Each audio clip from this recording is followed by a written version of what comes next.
Olá a todos, estamos de volta para mais um episódio da segunda temporada das Conversas de Praia, uma iniciativa do iGroup em conjunto com o jornal online Eco. O meu nome é Luís Nunes, sou responsável pela área de conteúdos e gestão de redes sociais da Y-Performance, uma das agências do iGroup, e vim aqui hoje falar com os nossos convidados sobre os desafios do Content Marketing. Comigo tenho a Rita Reis, Multi-Channel Communications na MSD, e o Ricardo Assunção, Marketing and Communication Director do Dia Portugal. Muito obrigado por terem vindo, é um prazer receber-vos aqui na nossa casa, não é? Na vossa casa. E a primeira pergunta que eu quero lançar para a discussão, para a nossa conversa, é, apesar de serem duas áreas completamente diferentes, farmacêutica e retalho, são duas áreas que falam para toda a gente, não é? Portanto, são conteúdos que atingem todas as faixas etárias, todo o tipo de pessoas. Quão centrais para vocês são os conteúdos nas vossas estratégias de marketing e qual é a importância do conteúdo em tudo o que vocês fazem? Posso começar eu? Então, obrigada pelo convite, em primeiro lugar. É um gosto estar aqui nas vossas conversas. Nós temos aqui uma separação grande para nós, enquanto indústria farmacêutica, no tipo de conteúdos que temos, porque o nosso destinatário, ou o nosso público-alvo de comunicação também é diferente, não é? Nós, por um lado, temos a questão de nós comunicamos com os médicos, não é? E este é o nosso target mais importante, é o nosso target core, e para esses nós temos uma série de regras e o tipo de conteúdos que escolhemos e que podemos trabalhar tem aqui uma série de regras que nós temos que cumprir, e depois temos, mais virado para a parte de disease awareness e de comunicação com o público em geral, dentro das iniciativas que temos outro tipo de conteúdo que podemos escolher, porque quando falamos com o público em geral, temos outro tipo de regras e, portanto, o tipo de conteúdos que escolhemos é adaptado neste caso, o primeiro ponto é qual é o target que nós temos para comunicar, porque aí começa logo a ser a grande diferença. Depois temos que alinhar com o que é que temos de estratégia, não é? Consoante quais são as áreas que estamos a trabalhar, nós depois decidimos e vamos trabalhando alinhado com aquilo que são os nossos objetivos, o que é que nós temos para comunicar, o que é importante comunicar com cada um destes targets e depois vamos adaptando. Mas é todo um trabalho em contínuo. No que diz respeito à importância, nós temos aquele chavão do content is king, não é? E aqui está no meio de tudo. Eu acho que é cada vez mais isso e para mim estamos aqui nesta fase importante que é perceber qual é o conteúdo que interessa ao nosso target. Pronto. E depois, não sei se começa, se continua por aí, mas claramente é um ponto que tem que estar integrado aqui quando fazemos o desenho do que é que queremos fazer, implementar e comunicar. Concordo inteiramente. Exatamente. Sim, concordo. Não, mas é engraçado porque eu gosto de fazer muitas vezes comparações e analogias. As relações que existem hoje em dia com as marcas, independentemente para quem se destina, são relações que existem entre seres humanos. E independentemente de quem é o destinatário da mensagem, se não há conteúdo, a relação deixa de ser interessante. É uma relação por interesse, é uma relação esporádica. E o que cada vez mais as marcas tentam encontrar são relações duradouras, relações em que existe um engagement, em que existe um interesse de ambas as partes em manter essa relação, não sejam coisas fúteis. Por isso, não temos conteúdo, e muito bem identificado, um conteúdo de interesse que o outro lado queira ouvir, goste de ouvir e perceba a mensagem que nós estamos a querer passar, ou vamos a ser relações fúteis e que rapidamente desaparecem, que são relações esporádicas, de momento. Por isso, quando nós falamos entre o que é o posicionamento de uma marca, de uma empresa, seja independentemente do setor onde está, independentemente do destinatário, tem que estar em sintonia. Elas têm que falar, têm que comunicar, e essa comunicação ou tem conteúdo ou tem algo palpável que seja interessante para ambas as partes, ou vai acabar por morrer, vai acabar por ser desinteressante e vai ser algo de traição em futuro. Vai ser uma relação que vai acabar com uma traição de certeza absoluta. Por isso o conteúdo tem que existir. A comunicação sem conteúdo é gastar dinheiro sem sentido. É impossível, não é? É um ponto muito interessante. Eu considero que a maior dificuldade é sempre ter um diálogo, não é? Criar conteúdo que seja um diálogo e não unilateral. Sim. Como é que vocês consideram esse desafio? Ou seja, por exemplo, na área da farmacêutica eu percebo, em particular com os profissionais de saúde, é muito difícil, não é? Porque muita gente quer falar com eles. E no que diz respeito à comunicação, não digo no termo pessoal, não é? Essa parte tem a relação pessoal, mas a comunicação online ou a comunicação de digital no geral, em particular, que nós somos aqui especialistas no digital, tem essa dificuldade de criar o diálogo, criar a interação, não é? E como é que, no dia-a-dia, como é que lidamos com... Eu acho que aí o grande desafio, porque acontece exatamente o que tu estás a dizer, não é? Às vezes é um bocado, tu fazes neste tipo de comunicações e eu acho que isto acontece em várias áreas. Há momentos em que tu tens a comunicação que é apenas num sentido, não é? Tu comunicas e tu esperas que alguém do outro lado tenha a capacidade de ouvir porque tem interesse naquilo que tu estás a dizer. E este é um grande desafio, que é, e mesmo nós enquanto consumidores, e agora falo como consumidora, é o que é que me interessa ouvir daquela marca, não é? Porque é aí que começa a minha relação de engagement ou não com aquela marca, que é, se eu gosto da marca porque me identifico com alguma coisa, se a marca tem alguma coisa para dizer que acrescenta valor ao meu dia-a-dia, não é? Eu tenho esta relação que quero continuar a estabelecer e que quero continuar a manter e que estou disponível para continuar a ter com a marca. Quando isso não acontece, às vezes é mais difícil e nós acabamos por nos afastar aqui no sentido da marca. Portanto, aqui fica sempre aqui aquela parte importante que é o que é que o cliente, ou o que é que eu enquanto cliente, agora passando aqui um bocado para o eu sou o cliente, não é? Todo o outro lado, o que é que me faz falta a mim, ou que tipo de conteúdo é que eu gostava de ter daquela marca que ajuda a complementar a minha relação, não é? Com a marca. Sei lá, quando eu recebo, por exemplo, um conteúdo digital, estou numa loja que gosto, tenho um conteúdo digital, fiz uma subscrição de uma newsletter, tenho um conteúdo que me interessa. É mais fácil eu manter a minha relação com a marca se eu tiver este tipo de engagement há uma newsletter que eles me enviam que fala sobre um tema que eu gosto, porque eles já identificaram que aquele tema é interessante para mim, porque me perguntaram ou porque eu, de alguma forma, já dei indicações, cliquei lá naquele link e eles já sabem que é aquilo que eu quero ver. E aí constrói-se a relação, não é? Portanto, a minha relação aqui começa a tomar forma com a marca. Eu vejo isto um bocado também do outro lado, não é? Porque eu acho que do outro lado está sempre alguém que também vai entrar para consumir ou usar, ver, ler, aproveitar aquilo que nós estamos a fazer. Portanto, eu acho que o ponto de partida aqui é cada vez mais, isso é a leitura que eu tenho, é o que é que está do outro lado e o que é que tem valor para o outro lado, porque eu acho que o segredo está aí. Se eu posso ter uma ideia muito gira de fazer uma campanha muito interessante, não é? Mas baseada em quê? Eu tenho que me basear qual é o caminho é óbvio que eu tenho o meu objetivo próprio, não é? Mas depois tenho que perceber por onde é que o cliente quer que eu vá para ter alguma coisa que tenha interesse com ele e ter aqui o desenvolvimento de algum tipo de engagement e de relação, lá está, com base neste caso no conteúdo. Eu vejo muito a relação assim. Sim, no caso do Ricardo nós estamos neste momento num caso perfeito do que é ouvir o consumidor e de como é que nós estamos a trabalhar para ir de acordo ao que ele nos pede. Se formos olhar para o mercado, o mini preço não é líder, está longe da liderança, temos 2 players portugueses muito fortes na distribuição alimentar e que optaram por uma estratégia no passado que nós estamos a desafiar, estamos a ir ao contrário do que eles fizeram, porque acreditamos e porque ouvimos o consumidor. Temos os 2 maiores players em que, quando construíram e fizeram as suas remodelações das suas marcas próprias, criaram uma marca única, transversal, para toda a gente, independentemente do que é que os clientes querem ou não, tem uma marca única que reflete o que é o posicionamento da sua insígnia. Nós começamos o ano passado e demos a volta exatamente ao contrário. O que é que nós fizemos? Nós tínhamos uma marca, a marca Dia, foi marca pioneira na Ibérica em termos de private label, e pronto, e como em tudo na vida, há ciclos, vai construindo, vai desconstruindo, mas achámos que a marca precisava de ser revisitada e que tínhamos que olhar para a marca de outra forma. E fizemos um movimento um pouco contrário do que alguns players fazem, mas acreditamos que o nosso movimento está certo, porque senão não estávamos a apostar tanto, e é um dos grandes pilares que temos no Mini Preço e na Dia Portugal, e estamos a tomar esse risco. A private label no Mini Preço vale mais de 50% das vendas, por isso é um risco pesado e todas as decisões foram muito bem ponderadas e muito bem analisadas. E o que nós estamos a fazer neste momento é deixar de ter uma marca que seja para toda a gente, e o que fizemos vários subsegmentos de clientes.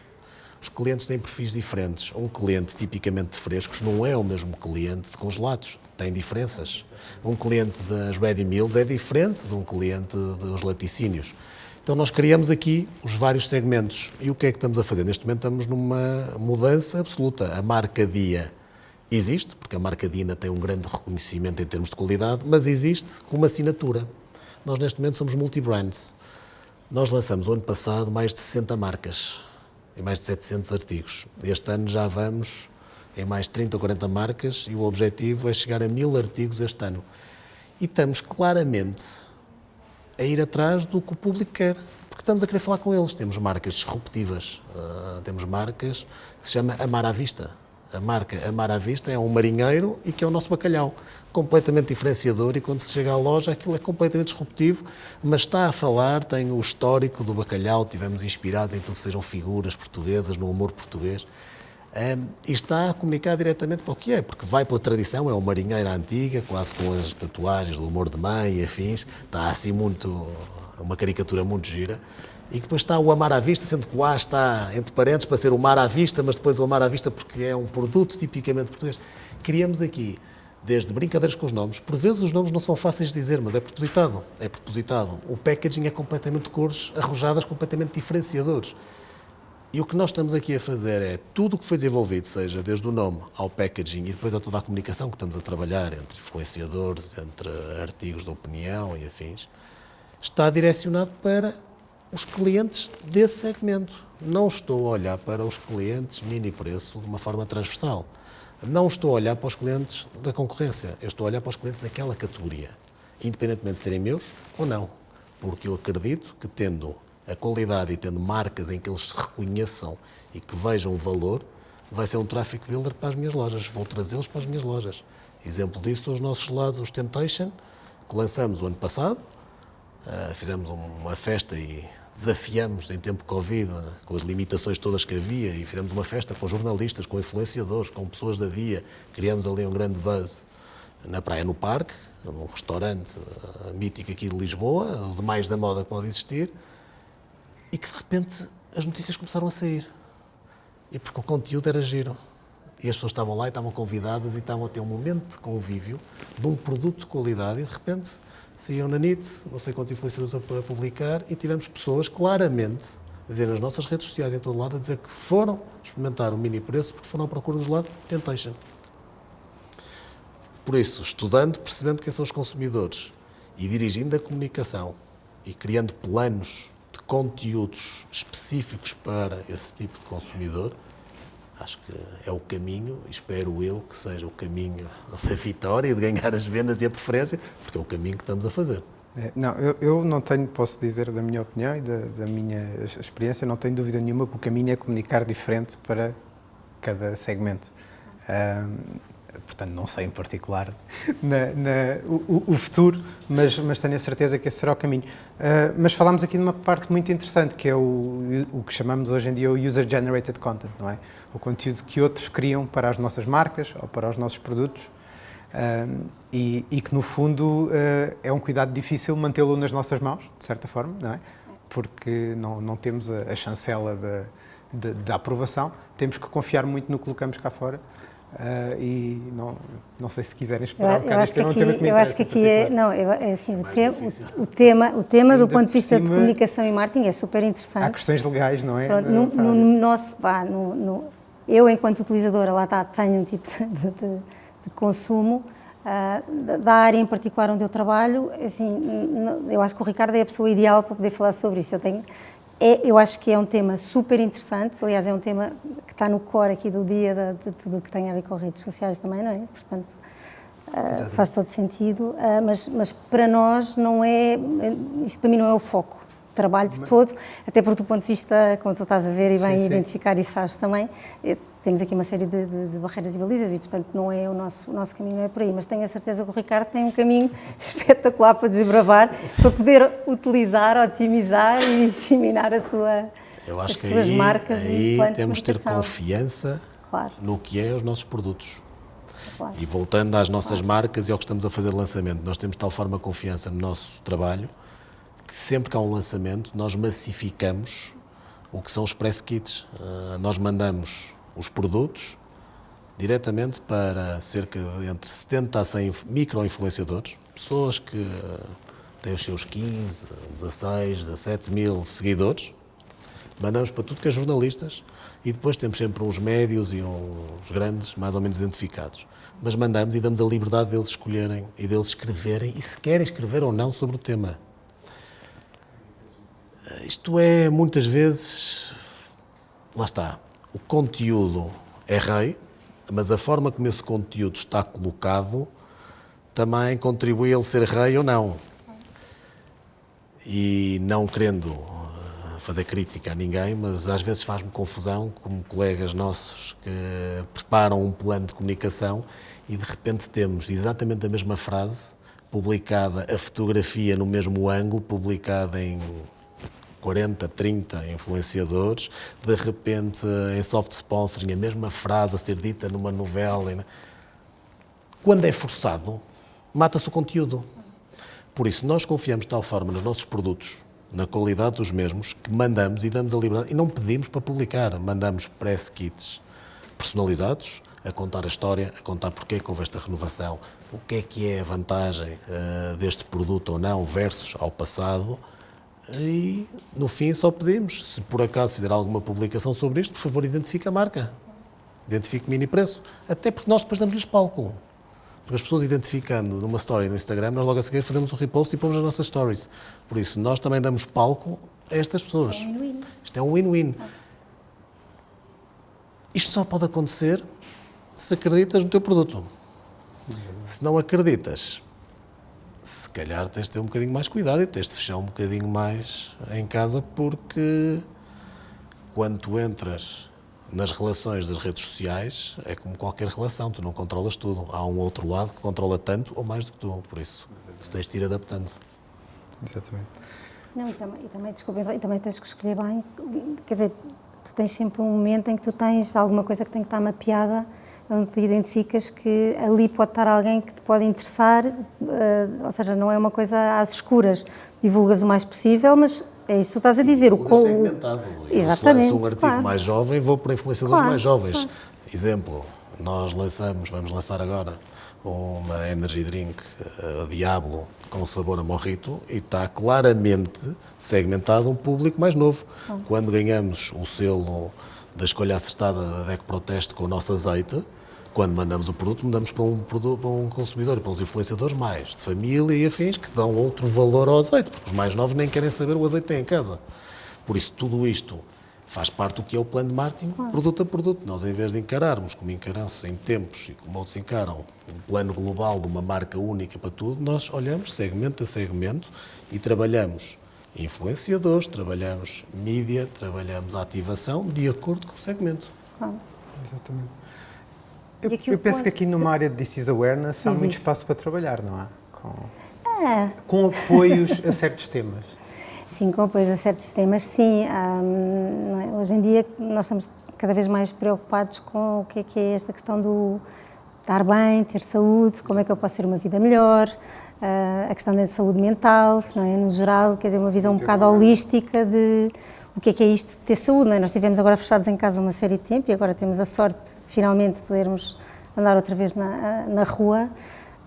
Mas sim, isto é uma preocupação que ficou mais em cima da mesa, ou seja, estes valores da saúde e do bem-estar é uma coisa que falamos mais agora, ou estamos mais alerta no geral, a comunidade no geral está mais alerta do que estava há 3 anos atrás. E a vacinação, não é? Como um todo. A questão da no vacinação como um todo, a questão da prevenção de doenças, a questão de o que é que eu posso fazer para ter uma vida mais saudável no futuro, a questão de algum tipo de patologias, que sinais de alerta é que eu posso ter, devo estar atenta a quê. Sim, nesse campo há sempre algum trabalho a fazer e sim, nas áreas de disease awareness, como tu estás a identificar bem, nomeadamente na questão quer na questão da vacinação, seja nas áreas da diabetes ou tantas outras áreas, na área da oncologia, também identificar-se algumas coisas. Há aqui um trabalho grande a fazer de aumentar o awareness da população, em geral, de todos nós, de o que é importante, o que é que temos de estar alerta e, quando temos algumas questões, algumas dúvidas, também lá está, termos o sítio onde possas ter conteúdo, que seja um conteúdo credível, confiável, que te possa ajudar, eventualmente, depois no futuro, a ter uma comunicação mais informada quando precisares de pedir ajuda ou quando, de facto, tiveres que estar alerta e tiveres que ir passar ao passo seguinte de falar com o profissional de saúde sobre um tema em particular, teres ali mais mais informação para poder estar orientado. Sim.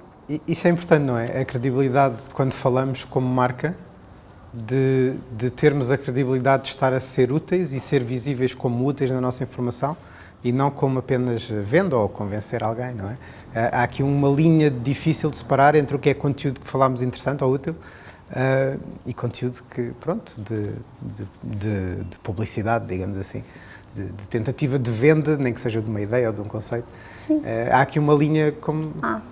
Tens que ter aqui não sei qual é a tua opinião, Ricardo, mas mas eu claramente, eu acho que há. Foi difícil, não é? Eu acho que há, pronto, a minha opinião é que eu acho que há, que é verdade que tu tens uma mensagem a passar, não é? Aqui, se formos falar nos produtos de grande consumo, eu tenho uma mensagem a passar, mas se eu só quiser passar a mensagem de que eu tenho um produto de grande qualidade, como tu estavas agora a falar na questão da tua marca dos gelados, tenho um grande produto, sim, eu tenho aquela mensagem para passar do produto, mas o que é que tens mais para dizer que possa acrescentar valor ao utilizador, que não seja apenas o levar ao consumo do produto? Porque eu aqui vejo assim uma relação meio mista, porque e é onde eu acho que está o nosso grande desafio, pelo menos eu sinto, que acho que é um desafio do ponto de vista de conteúdos, que é onde é que está o ponto de equilíbrio entre venda pura, não é?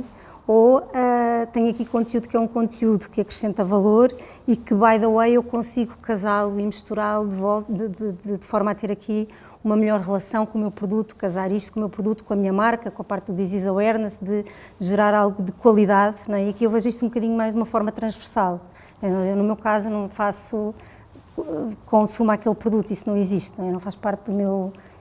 Eu não funciono, pronto, nós não funcionamos assim. Mas é curioso termos visões diferentes. Não é? E portanto eu acredito que aqui a questão está muito mais no ponto de, claro que eu tenho mensagens, não é? E tenho aqui algumas coisas que eventualmente que eu quero comunicar, mas qual é aquele ponto em que eu através do conteúdo também consigo manter uma relação que possa ajudar aquele cliente, consumidor, o que for, a querer ter uma relação continuada comigo, não é? Esta questão da confiança, da credibilidade, eu confio que aquele conteúdo é um conteúdo relevante, nós termos a capacidade de produzir conteúdos que acrescentem valor. Eu acho que esta parte do acrescentar valor ao cliente está cada vez mais pelo menos para mim está enquanto consumidora também está no ponto-chave do dia, porque se não houver valor do lado de lá, eu depois também não vou estar disponível para ouvir mais nada. Exato. Pronto, eu acho que é aqui que a coisa... Eu fiz esta pergunta porque... acho que há uma curiosidade que nós estamos a assistir, não é? Em primeira mão, que eu penso que antigamente a comunicação era feita pelo meio do conteúdo de interesse, não é? Tínhamos as revistas e aparecia um anúncio, ou na televisão há um programa que é de interesse e há um anúncio, e depois com o digital os meios tradicionais também se adaptaram, ou seja, tem que estar tudo misturado, um pouco como o Ricardo disse, não é? Tem que ter conteúdo, tem que ser interessante, mas também temos que passar a nossa mensagem aí. Não podemos fazer, se calhar, às vezes uma distinção entre os dois. Se faz assim. Se tens conteúdo, se és interessante, e independentemente do conteúdo, no caso da Rita, se calhar tem que ser um bocadinho mais informativo, no caso dos gelados, o conteúdo é, olha, estamos em frente à praia, um calor brutal, quem me dera ter aqui um temptation. Estava lindamente. E não venham com o peso na consciência a dizer, mas estás a comer agora um gelado e isso vai engordar. Não. Traz a caixa. A minha saúde mental nestes momentos era importantíssima. Estás a ver. E muitas vezes o conteúdo é esse. Nós não podemos... por mais informação e conteúdo que se possa levar, existe uma parte de emoção, uma parte ligada a sensações, que em termos de produto tem que ser trabalhada. O conteúdo pode ser claramente as sensações. Eu posso, ainda agora um dos posts que tivemos em termos de Instagram, que teve um grande alcance, foi na semana passada, na vaga de calor, em que de repente só lançámos nas stories assim, temos novidades fresquíssimas, e de repente só aparecia um gelado e o ecrã começava a ficar todo congelado. E aquilo teve um alcance brutal e toda a gente na onda de calor era como apetecia e começou tudo a mandar. Porque muitas vezes o conteúdo tem que ser interessante e tem que ser relevante, tem que ser na altura certa. Por mais interessante que seja, se eu lançasse isto há 2 dias a chover, ninguém ia ligar nenhum àquilo. Por isso, e percebo a visão, porque é um mercado completamente diferente. Por vezes o conteúdo é só gerar sensações. E sensações positivas. A vida é cansativa, nós vimos anos cansativos, como a pandemia, logo a seguir, quando achamos que podíamos ir recuperar um bocadinho a normalidade, toma lá uma invasão. O futuro ninguém sabe muito bem, por isso a vida também é estressante. Por vezes o conteúdo que as marcas têm que transmitir e que têm que passar, e pode ser nos vários meios, é um bocadinho... Respirem. Não está tudo bem, não é? Não está tudo bem, mas calma. Sim. Um dia de praia com calor, como um gelado Temptation, que as coisas vão ficar melhor. Sim, sim. Isto, a emoção também é conteúdo. É conteúdo, claro que sim. É conteúdo. E no nosso caso, muitas vezes quando estás a lançar marcas, o elo cria-se pela parte qualitativa, mas cria-se claramente por uma emoção e por um diálogo que as marcas têm com o consumidor e que eles interagem e gostam. Por isso, percebo lá Sim, da não, Rita, na claro, questão de estás ser, sim, de como é passar a óbvio. confiança. Não, mas há uma coisa que eu concordo inteiramente. Coerência e credibilidade é um fator essencial para vender. Porque ninguém gosta de marcas bipolares, ninguém gosta de marcas que hoje é uma coisa e amanhã é outra. Isso não cria relações, lá está. Cria traições. Por isso, a coerência e a credibilidade têm que ser sempre garantida. Mas há uma coisa que tenho a certeza que deve ser comum entre as duas áreas, que é recolher os dados para saber o que falar. Como é que lidam com estas questões? Portanto, nós para sabermos o que é que os clientes querem, ou quem, se não for o cliente, seja o paciente, seja o profissional de saúde, nós para sabermos o que é que temos que falar, nós temos que recolher esses dados de algum lado. Para vocês, onde é que é mais importante recolher esses dados? E de que forma é que o fazem? Sim, não sei bem, quer dizer, tudo parte do cliente, não é? Não, aqui eu acho que não há muito como fugir. O princípio de todas estas jornadas que nós estamos aqui a falar, seja dos lados, ou seja do bacalhau, ou que o Ricardo está a contar a história, tudo parte do cliente, não é? E temos que olhar para o cliente, perceber bem o que é que o cliente quer, e cada vez mais o cliente está no centro aqui da nossa discussão. E o cliente dá-nos muitos sinais de várias formas, não é? Eu posso perguntar ao cliente de forma muito organizada e orientada o que é que gosta, não é? E ele vai me dizer o que é que gosta, ou eu posso observar qual é que tem sido o comportamento dele, consoante algumas mensagens que eu vou partilhando com ele. Podes fazer isto de inúmeras formas. Eu acho que aqui o grande truque eu acho que tem que estar para mim o desafio, e acho que é como eu vejo o desafio para as marcas, primeiro, estar disponível para ouvir, porque muitas vezes nós queremos ouvir, mas depois, quando aquilo não é exatamente aquilo que nós podemos querer, e eu não estou a falar de nada relacionado com a minha área de trabalho, estou a falar no geral enquanto consumidora. Quando nós não estamos a ouvir exatamente aquilo que queremos, a coisa pode dizer, não era isto que eu queria aquela coisa, mas era para dizer que afinal o bacalhau na caixa azul é que era bonito. E se calhar o cliente diz que não, que era na caixa transparente, gostava de ver as espinhas, não interessa. Eu depois vou ter que saber ouvir e vou ter que saber incorporar aquilo que o cliente me disse, não é? Portanto, perguntei, vou ter que depois... Isto é um ponto, não é? Que eu acho que temos que saber ouvir, temos não é? que saber ouvir. Exatamente. E depois também temos que saber incorporar qual é a sugestão que o cliente nos está a dar. O outro ponto é, das coisas que eu vou fazendo, ir ao máximo tentando recolher no dia-a-dia, está a correr bem, tem valor, ver quais são, por exemplo, no digital, que tipo de consumo é que está a ter determinado tipo de conteúdo, é muito por aí, mas são duas coisas que são separadas e que têm que ser acompanhadas, e pronto, e lá está. O ponto crítico é, se eu estou a ouvir, primeiro, se eu pergunto, tenho que dar a resposta de acordo com, ok, tive atenção, ouvi, e então adaptámos àquilo que quer. Se eu estou a analisar e estou a perceber que, então, o cliente é por ali que quer ir, então depois também tenho que adequar a minha jornada ao caminho que o cliente me está a dizer que eventualmente quer fazer. E se o cliente quer um conteúdo mais vocacionado para ali, então se calhar faz sentido, se calhar a minha estratégia não era bem aquela, mas então se calhar vou ter que parar, reavaliar e integrar esta parte do insight que o cliente me está a dar na minha estratégia, porque senão não me vale nada. E eu acho que isto é um grande desafio. Sim, pode ser difícil. É um grande desafio. É muito difícil. Aceitar que o Sandra cliente- Rita, nós temos, por alguma razão, temos 2 ouvidos e uma boca. Pois? Já me dizia a minha avó, 2 ouvidos e uma boca.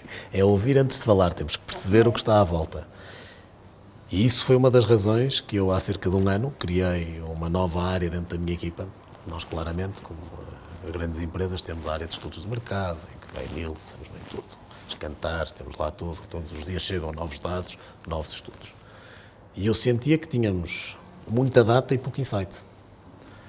Então foi criada uma posição da minha equipa, vai fazer agora um ano, em que é exatamente, a única coisa que faz é gerar insights e voz do cliente. em que a função dessa pessoa é olhar para todos os dados que estão sempre a cair e perceber o que é que pode eventualmente estar a sair do que são os parâmetros normais, para nos dar alertas e avaliar o que onde podemos ir, e que tem um link claro e ausculta tudo que é as redes sociais e tudo que é o nosso apoio ao cliente. Ela todos os dias percebe o que é que chega das mais 500 lojas em termos de reclamações, o que é que chega nos comentários do Facebook, no Instagram. Temos uma pessoa exclusiva para nos gerar insights e ouvir o cliente. Por isso, além de ter todas as ferramentas, temos o NPS, tudo. Mas esta pessoa está em exclusivo a ouvir e a ajudar toda a equipe de marketing a tomar decisões e a construir os planos em cima do que houve do cliente e ajudar-nos a construir. Nos dias de hoje temos de ser ágeis. Os planos de marketing são revistos constantemente. Existe uma estratégia, mas como vamos chegar à estratégia, podemos chegar de várias maneiras. E com o mundo em completa mudança constante, nós temos de ser ágeis para tal. Por isso é que é tão importante o ouvir e ter alguém que esteja em cima do acontecimento e que nos transmita logo o que é que está a acontecer. Às vezes sabemos que há problemas nas lojas, nós, pelos consumidores, antes de chegar, via a estrutura interna. Certo. Somos os primeiros a perceber logo e nós é que lançamos o alerta. Não, é muito interessante porque não é só ter os dados, não é? É retirar o insight desse dado. Eu acho que isso também tem a ver com nós percebermos. Ou seja, é complicado às vezes ter toda uma equipa ou toda uma estrutura a trabalhar com um certo objetivo. E a verdade é, por mais que estejamos protegidos, por mais que tenhamos dados, pode estar um bocadinho ao lado. Pode ser preciso reajustar tudo. E temos de ser ágeis. E temos cada vez menos tempo. Nos dias de hoje temos de ser ágeis. E temos de trabalhar claramente com os nossos parceiros, com as nossas agências. E eu acredito que aquele conceito de antigamente que havia o cliente e havia a agência, isso para mim morreu. Isso para mim, a agência é parte da minha equipa. Tem que trabalhar completamente numa voz, num único membro para chegar ao objetivo. Porque isto é tudo tão rápido que se não estamos todos bem oleados e todos a trabalhar em equipa, no momento em que vamos, tivemos aquele insight, já passou, já outro, já fomos. Sim, a agência é um bocado o teu, não é um bocado, a agência é cada vez mais o teu parceiro, é como tu estás a dizer, e bem, é um braço, não é? Que está a ouvir e que está a dar um insight, sim, concordo em pleno. Às vezes partilham já espaços de trabalho e tudo, não é? Sim. Porque é de facto, principalmente com as redes sociais, não é? Tudo que for conteúdo tem a ver. De vir aqui, convidem, Exatamente. com esta vista. Esta vista é sempre impressionante. Temos um bocadinho mais. O que eu gostava de vos perguntar é o que é que para vocês é um sinal de um grande resultado de uma estratégia de conteúdos? Ou seja, se quiserem dar um exemplo, pessoal, falámos aqui de alguns também já, mas o que é que para vocês valida se correu bem? Se quiserem também fazer a distinção se calhar do que notam na realidade ou depois no online, ou se não quiserem fazer, mas, portanto, lançar aqui este tema. O que é que nos prova que correu bem, não é? O que é sucesso? Sim, porque às vezes podemos ter um produto ou um medicamento ou o que é que seja que vende porque tem que vender, porque é bom, porque as pessoas quando vão a um sítio o compram. E como é que nós percebemos se foi a nossa estratégia de conteúdos ou não que fez a diferença? Acho isso difícil, no meu caso é muito difícil. Tens tantas variáveis à volta, tantas variáveis, o que é que nós podemos dizer? A venda nunca tem uma única causa. É impossível dizer que foi o conteúdo que levou à venda. Como pode ter sido uma questão operacional, pode ter sido um empregado em loja que é mais simpático, que faz uma venda proativa, uma venda sugestiva e que leva a um resultado fantástico. E até a tua estratégia de conteúdos pode estar errada, como pode ser uma fantástica estratégia de conteúdos e depois, naquele dia, naquela manhã, choveu e, por exemplo, nós nas lojas de proximidade, quando chove, caem as vendas automaticamente, porque as pessoas não vão às compras a pé. Por isso temos tantos fatores que influenciam a venda que é difícil. O que é que eu às vezes considero que pode ser resultados de uma boa estratégia de conteúdos? É quando torna-se hot topic, quando as pessoas começam a falar. Nós fizemos um post no Instagram e LinkedIn que teve uma projeção inacreditável e que veio do coração. E foi na altura eu que meti pressão para as coisas acontecerem. Que foi quando o Continente Online sofreu um ataque informático. Em que nós fizemos um post com o logo do Continente e a mostrar a solidariedade e dizer que quando atacam nós, atacam-nos a todos. Porque estamos todos sujeitos a isso. A escala que isto teve, nós tivemos as pessoas da Sonai a partilhar um post do mini preço e a mostrar que estamos unidos. Isto, a pirataria é algo que está a atacar e que está a prejudicar os negócios de todos e que estamos todos sujeitos a isso. E aquilo saiu mesmo do coração, do género, sentimos todos, de repente, vulneráveis. Exato. Como é que algum hacker, algum criminoso, decide parar uma empresa porque sim e põe em causa postos de trabalho, porque a faturação não vai acontecer, porque a venda vai ser prejudicada, porque a compra depois aos fornecedores locais vai ser prejudicada. A cadeia de valor de tal forma é atacada num ponto destes que nós não podemos ficar todos a olhar para isto. Isto tem que ser responsabilizado, tem que ser atacado, porque isto é um ataque à economia portuguesa mais do que foi a um player nacional. E nós, de repente, com isso, lançamos o post logo de manhã, porque realmente estávamos revoltados com aquilo, até porque nós temos a nossa operação online, que ainda é jovem e está a crescer e está cada vez com mais força, por isso olhamos para aquilo e se nos atacassem a nós, o nosso bebé mais novo, de repente, isto é tudo sensível. E aquilo ganhou uma escala tal, e lá está, não tinha qualquer objetivo comercial. Foi mesmo mostrar solidariedade. E aquilo ganhou uma escala brutal. Saiu em todo lado, nas revistas, em todo lado, dizendo, de repente Sonai ataca, mas o setor já está-se a mostrar solidário. E éramos nós. E isto mostra, eu acho que temos de ser coerentes e conscientes sempre. E depois, se estamos a fazer as coisas bem, há sempre 1, 2, 3 destes tiros que de repente ganham uma escala brutal. Exatamente. Quando nós nem era esse o objetivo, mas criou ali um goodwill e um awareness à volta da nossa marca que provavelmente não teríamos se não tivesse sido aquele movimento, aquele post. É conteúdo verdadeiro, não é? No fundo, não sei se faz diferença também. Eu acho que faz. Mas o conteúdo tem sempre que ser verdadeiro, porque está aquela relação de confiança que o Ricardo estava a falar. Tu tens que ter aqui uma relação que é uma relação, se queres ter engagement, tem que ser uma relação leal, não é? Quase como um casal.